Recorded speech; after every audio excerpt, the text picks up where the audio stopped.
মৌলানা মামুনুল হক সংসদে গেলে কি হতো? যা হতো এর ভয়েই তাকে আটকে দেওয়া হয়েছে। কয়দিন, কতদিন আটকাবেন? ইনশাআল্লাহ দেশপ্রেমিকরাই বাংলাদেশ আগামীতে পরিচালনা করবে ইনশাআল্লাহ। তৈরি হন, লড়াই চলবে, থামবো না, চালিয়ে যাব। জনগণের অধিকার আদায় না হওয়া পর্যন্ত জীবন যাবে, কিন্তু মাথা নত করব না ইনশাআল্লাহ। তাদের নেতা নির্বাচনী প্রচার অভিযানে শহীদ আবু সাঈদের স্মৃতিবিজড়িত রংপুরে গিয়ে বলেছিলেন, প্রিয় দেশবাসী, ভোট দিবেন দুটা, একটা দিবেন আমাদের মার্কায়, আরেকটা দিবেন গণভোটে। আপনারা সকলে গণভোটে হা বলবেন। এখন তারা বলছেন গণভোট অবৈধ। পার্লামেন্টে আমরা জিজ্ঞাসা করলাম, এইটা কি নির্বাচনের পরে অবৈধ হলো না আগেই অবৈধ ছিল? তারা কোনো সময় বলেন আমরা 4টার মধ্যে 3.5টা মানি, কোনো সময় বলেন যে পুরাটাই অবৈধ। আমরা বলেছি পার্লামেন্টে, আপনারা দেখেছেন একই আদেশে 2টা ভোট, গোশত হালাল কিন্তু শুরুয়া জুল হারাম। এ সুবিধাবাদী মানসিকতা। আমাদের সম্মানিত সহকর্মী এবি পার্টির চেয়ারম্যান বলেছেন, 71 সালে জনগণের রায়কে অমান্য করার কারণেই একটি যুদ্ধ অনিবার্য হয়ে উঠেছিল। যারা রায় অস্বীকার করেছিলেন তাদের পরিণতি ভালো হয়নি। এবারও যারা রায় অস্বীকার করছেন তারা নিজেদেরকে মুক্তিযুদ্ধের অবিসংবাদিত অংশ মনে করেন। আমরা বলি সেই মুক্তিযুদ্ধকেই সম্মান করে আবার রায়টা মেনে নেন। এই রায় মেনে নিলে আমরা এই স্টেজে দাঁড়িয়ে এই দাবিতে আর বক্তব্য দেব না। কিন্তু এই রায় যদি না মানেন, মহান আল্লাহকে সাক্ষী রেখে বলছি, এই রায় বাস্তবায়ন না হওয়া পর্যন্ত আমাদের আন্দোলনে আমরা কোনো ধরনের বিশ্রাম নেব না। আন্দোলন চলবে সংসদে, আন্দোলন চলবে রাজপথে। নাহিদ ইসলাম বলেছেন, একসময় রাজপথ আর সংসদ প্রয়োজনে একাকার হয়ে যাবে। রাজপথ আর সংসদ একাকার যেদিন হয়ে যাবে, সেদিন বালুর পাত দিয়ে নদীর জোয়ার, সমুদ্রের জোয়ার থামাতে পারবেন। ফ্যাসিবাদীরা বিভিন্ন ন্যারেটিভ তৈরি করে, বয়ান তৈরি করে জাতিকে বিভক্ত করেছিল। আর আপনারা নির্বাচনের আগে বলেছিলেন, আমরা নির্বাচিত হলে, সরকার গঠন করলে সবাইকে নিয়ে আমরা সরকার গঠন করে দেশ চালাবো। এখন আপনারা কি করছেন? এক দলকে পাঠিয়ে দিচ্ছেন পাকিস্তানে, আরেক দলকে পাঠিয়ে দিচ্ছেন পেশোয়ারে, আরেক দলকে পাঠিয়ে দিচ্ছেন আরো কোনো দেশে, আর নিজেরাই দেশের জমিদারি দখল নিতে চাচ্ছেন। মনে রাখবেন, জুলাইয়ের 2টা স্লোগান ছিল বড় শক্তিশালী। একটা ছিল উই ওয়ান্ট জাস্টিস, আরেকটা ছিল দেশটা কারো বাপের নয়, এ দেশ বাংলাদেশের জনগণের।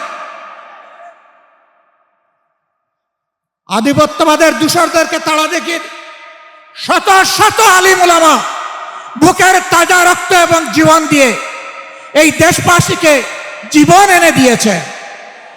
আমরা সেই আলিম উলামার সাথে বিশ্বাসঘাতকতা করব না। আমাদের যে যুব সমাজ, যে শ্রমিক সমাজ, যে কৃষক সমাজ, আপামর জনগণ, এমনকি 4 বছরের শিশু জীবন দিয়ে আমাদেরকে ঋণী করে গিয়েছে, আমরা তাদেরকে কথা দিচ্ছি, আমরা তোমাদের সাথে বেঈমানি করব না। তোমাদের স্বপ্ন বাস্তবায়নে আমরা অবিচল সামনে এগিয়ে যাব ইনশাআল্লাহ। আমরা গভীরভাবে আস্থাশীল, ইনশাআল্লাহ আমাদের নয়, জনগণের বিজয় হবে ইনশাআল্লাহ। যেই 70 ভাগ জনগণ ফ্যাসিবাদের বিরুদ্ধে দৃঢ় অবস্থান নিয়েছে গণভোটে হা বলে, সেই জনগণের বিজয় হবে। নতুন করে কেউ ফ্যাসিবাদ কায়েম করতে গেলে তাদেরকে অনুরোধ করব, নিকট অতীতের যাদেরকে এখন বুকে টেনে নিয়ে আপনারা এই নির্বাচনের বৈতরণী পার হয়েছেন, যাদের হাতে পায়ে ধরে ইঞ্জিনিয়ারিং করে ক্ষমতায় এসেছেন, তাদের পরিণতি থেকে শিক্ষা গ্রহণ করুন। সম্মানিত ভাই ও বন্ধুগণ, তারা সংসদে দাঁড়াইলেই বলেন একটা সুষ্ঠু নির্বাচনের মধ্য দিয়ে গঠিত সরকার।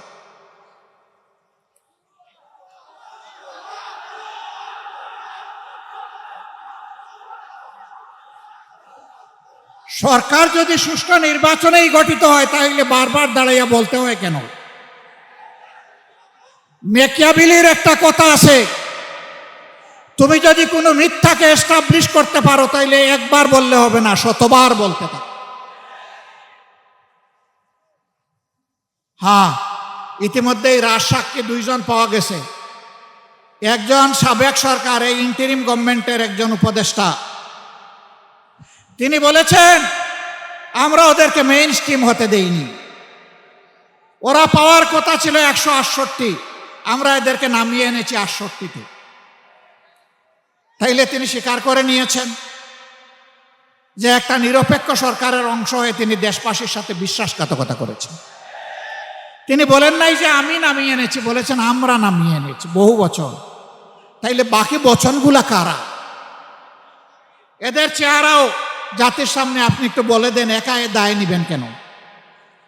আরেকজন সংসদের ভিতরে স্থানীয় সরকার পল্লী উন্নয়ন প্রতিমন্ত্রী, তিনি বলেছেন যুবকরা ছাত্ররা আন্দোলন করে ফেসিবাদের পতন ঘটিয়েছে, আমরাও ছিলাম। তবে ডক্টর মোহাম্মদ ইউনূস ক্যাপ্টেইনের হাতে লন্ডনে গিয়ে পতাকা দিয়ে এসেছেন, ক্যাপ্টেইনের হাতে নাকি ট্রফি দিয়ে এসেছেন। ট্রফি যদি আগেই ক্যাপ্টেইনের হাতে চলে যায়, তাহলে এটা ছিল নির্বাচন নামের তামসা।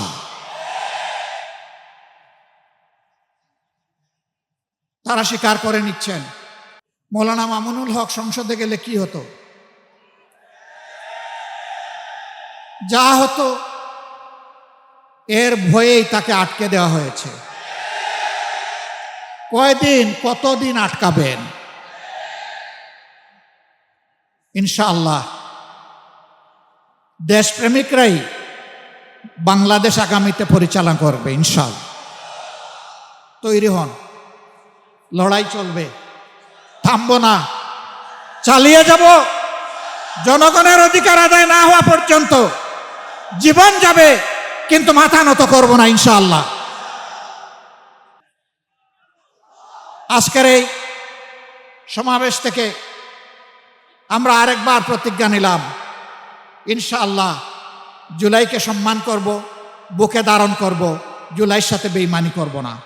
আর জুলাইয়ের সাথে যারা বেঈমানি করবে, তাদেরকে ছাড় দিয়ে কথা বলা হবে না।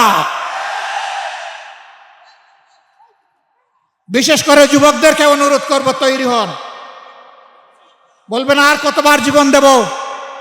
দেশের জন্য যতবার প্রয়োজন, আমিও তোমাদের কাতারে দাঁড়িয়ে বলছি, আমিও যুবক, জীবন দিতেই থাকবো।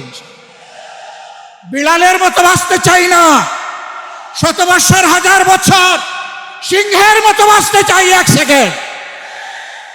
এর মাঝে আর কোনো কম্প্রোমাইজ হবে না ইনশাআল্লাহ। আধিপত্যবাদের কোনো ষড়যন্ত্র বরদাস্ত করা হবে না, সব কিছুকে ছিন্ন ভিন্ন করে দেওয়া হবে ইনশাআল্লাহ। সবাইকে আবারও আরেকটি অনিবার্য লড়াইয়ের জন্য প্রস্তুতি নেওয়ার আহ্বান জানিয়ে আমার বক্তব্য এখানেই শেষ করছি। আল্লাহ হাফেজ। বাংলাদেশ জিন্দাবাদ, বাংলাদেশ খেলাফত মজলিস জিন্দাবাদ। আসসালামু আলাইকুম ওয়া রাহমাতুল্লাহ। शुक्रिया अमीर जमात के।